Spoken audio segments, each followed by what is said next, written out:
Hi, I'm Dr. Agata Brys, double board certified facial plastic surgeon in Morristown, New Jersey. And I'm here with Michelle, who had rhinoplasty about 4 or 5 months ago. Yes. And we're going to see what her experience was like. So, welcome. Thank you for coming in. Tell us what got you interested in pursuing rhinoplasty and how you ended up finding me. Yes, and thank God I found you. I talk about this all the time, but I'm so excited that I got to be with you for this surgery. I was always super insecure about my nose growing up. I felt it a little bit more in my teen years, and about 10 years ago, I actually was going to a different ENT who made a comment about my nose, like there was something wrong with it, and that made me feel really insecure.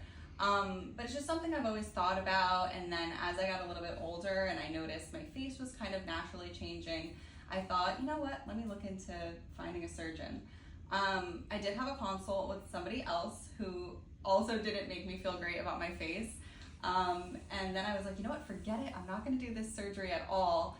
And then I think my mom actually came to you for something else completely different, maybe something with one of her ears. And she was like, you know, Michelle, I think you need to meet this doctor. And then I met you, and I just knew automatically that I'd be able to trust you with my face. So a chance encounter through your mom. It is, yes. But I knew, like, you're a woman doctor, and I thought that was amazing, and I just was like, inherently I knew I would be able to trust you, so. That's great. That's a great story. And thank you. Yep, and it's true. Yeah. And then we talked about what you wanted to achieve with your nose. Yes. We looked at pictures and molded her your before and afters, and came to a plan. Your surgery was about 4 months ago, and how was that experience for you? That experience honestly was pretty easy. I was really nervous going in about not being able to breathe out of my nose. I think that was probably the thing that scared me the most. And that ended up not being so bad. I really didn't have much pain.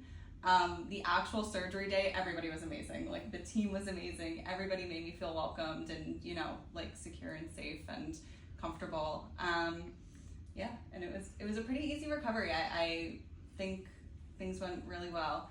And now at this point, I have a lot of days where I'm really like, oh, I love this. Like, I don't even think about my nose anymore.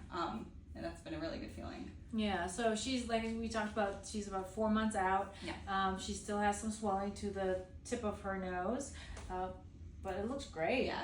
And honestly, everybody tells me all the time that they can't even tell. Like, some days I'll wake up and I'll say to my mom or my boyfriend or somebody, I'll be like, oh, I just feel like my nose is a little swollen today. Like, I'm just feeling swollen. And they're like, what? Like, I don't see anything. Mm-hmm. So I think it's at this point more of a feeling that I have.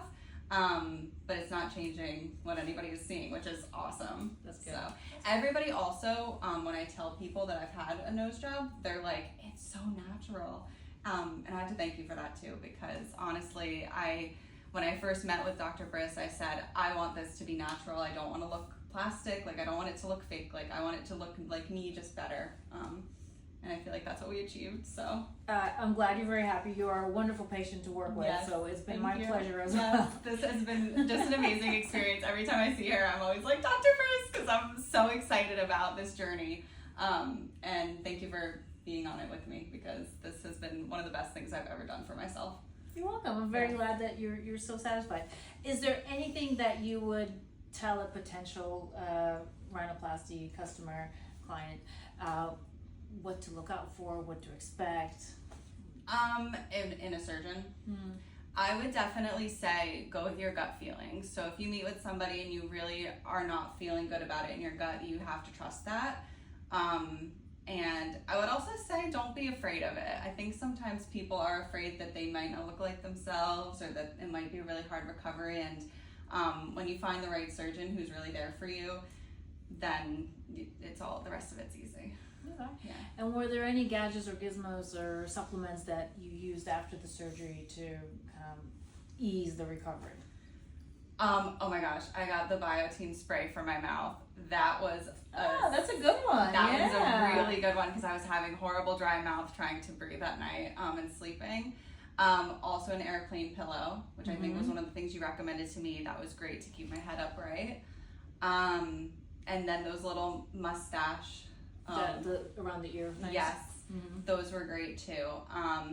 and then basically just the extra strength Tylenol was the savior. That was it, right? Yeah. So you didn't need more than Tylenol and ibuprofen? Nope, and just some ice, one of those ice packs, and I would usually keep it on my forehead because I was getting some pressure headaches right in the middle of my face, but other than that. Yeah, and the other thing I usually also suggest is arnica montana and bromelain, which are supplements to help with swelling and bruising. Yeah. Did you have a lot of bruising? I really didn't, and I personally didn't need to know. I personally didn't need to use any of that either. Yeah. Okay, So great. it worked out, but I really didn't have a lot of bruising, so magic hands. Oh, yeah. Well, thank you, Rochelle, for sharing your story, Thank you. and we'll look forward to seeing you again in the office. Yes. All right. Thank you, Dr. Brys. Thank you. Thank you.